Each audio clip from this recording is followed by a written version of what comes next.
Je parle occitan avec mes petits-enfants. Vous avez combien de petits-enfants? J'en ai 6. Et ils parlent occitan? Oui. Mais c'est drôle parce qu'on a tous été très jacobins. On était tous de tradition jacobine. Et la France s'est construite de cette manière-là. Et à marche forcée, parfois.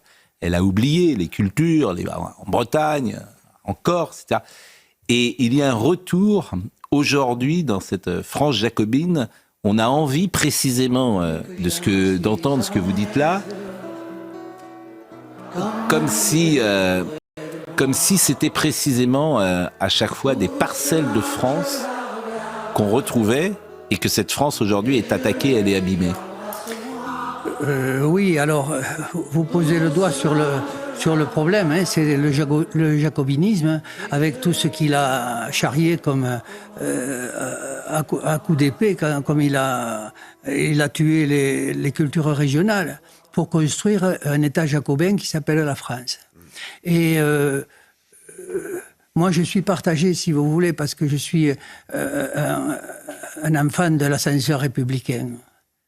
C'est-à-dire qu'il m'a permis d'être professeur de mathématiques, d'être là aujourd'hui à vous parler ou d'écrire des chansons.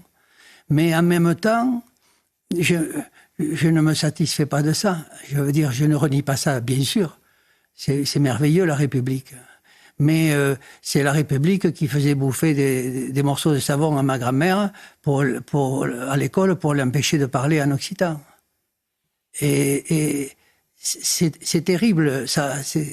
Quand l'instituteur vous fait manger un morceau de savon ou d'autres traitements qui étaient à la mode à l'époque, c'est que si on fait manger un morceau de savon à un enfant en lui disant il ne faut pas que tu parles ta langue ou cette langue-là, il se sent sale et il se dit que son père est sale, sa mère est sale et tous ceux de sa famille. Et c'est quelque chose de terrible, c'est une violence terrible.